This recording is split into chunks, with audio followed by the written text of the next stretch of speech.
ए राजा जी, ए राजा जी,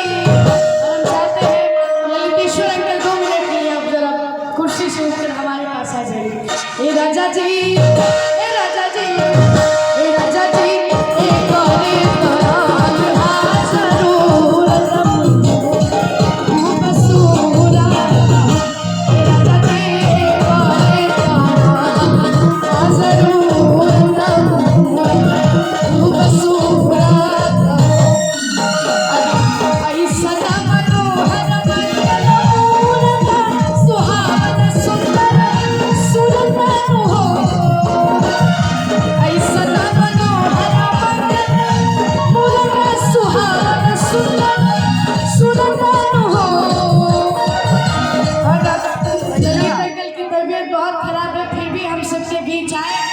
हम चाहते हैं ललित चाचा खाती और अनुरानी चाची खाती एक बार सब लोग हाथ उठाए जा, ताली बजाई जा, सारे लोग दोनों हाथों को उठाइए। हे राजा जी, हे राजा जी,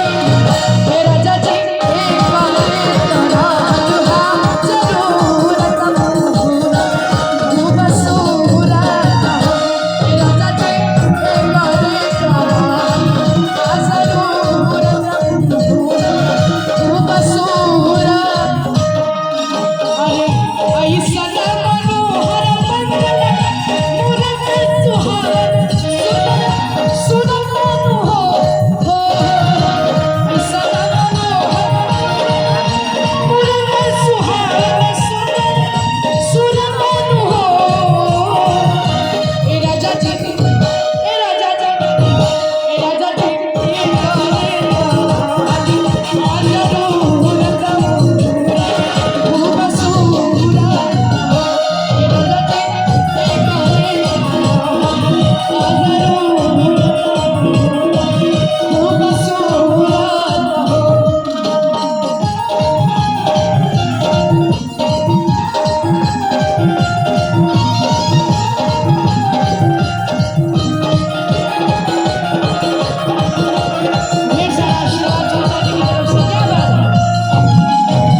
हर बार चाहे ले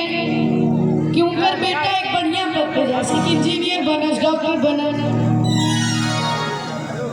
बढ़िया काम करस, वही चीज के कायम करे खातिर हमने के प्रशांत किशोर जी ये बिहार बदलाव सभा के आयोजन के लिए बड़ी बिहार की लोग बाहर जाके कमाता, हमने के बिहार में, लेकिन बाहर जाके उन लोग तक कमाता, लेकिन जो सुख घर में रह के मिली वो बहरे ना, वही चीज के कामयाब करे खातिर पूरा कोशिश के बारे प्रशांत चाचा, तो ओकरा खातिर रहुआ सब लोग के आशीर्वाद चाहिए ऐसे कि हमारा जन्म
सबके बीच में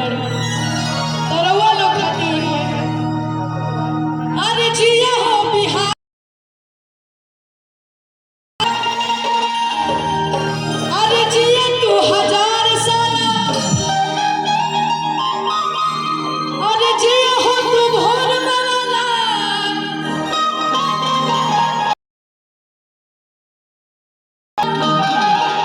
अरे जिया तू 1000 तने कितने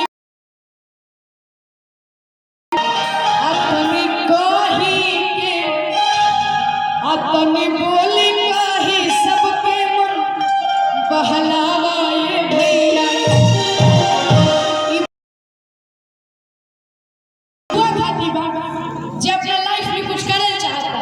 ऐसे अरे जिया हो बिहार का जिया तू 1000 साल जिया हो तू भोर मनाना जिया तू 1000 साल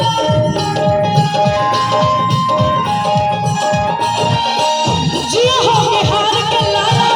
जिया तू 1000 साल जिया हो तू भोर मनाना जिया तू 1000 साल जिया तू 1000 तने बोली के तनी कही के लेकिन ऐसे ना हम चाहता नहीं जितना भी हमने भैया चाचा लोग बड़े हमने के बिहार के साथ गौची तो जितना भी हमने के भैया चाचा बाबा लोग भी गौची बा हम चाहता नहीं कि तनी गमछिया के निकाली जा तनी हवा में उड़ाई जा तब मजा आई हम जाना तनी धूप सबका लगता धूप तो हमरो लगा लेकिन फिर भी रउआ सब के आशीर्वाद बाटे प्यार बाटे कि हम गावत तो तनी हम चाचा हमको भी गमछी दे दे तो तनी गमछिया के सब लोग निकाली जा तनी हवा में लहराई जा तब मजा आई कि तनी बोली के तनी कही के तनी बोली कही सबके बोली कही सबके जिया हो बिहार के लाला जिया तू 1000 साल जिया हो तू भोर मनाना जिया तू 1000 साल जिया तू 1000 तने बोली तनी कही के तनी बोली कही सबके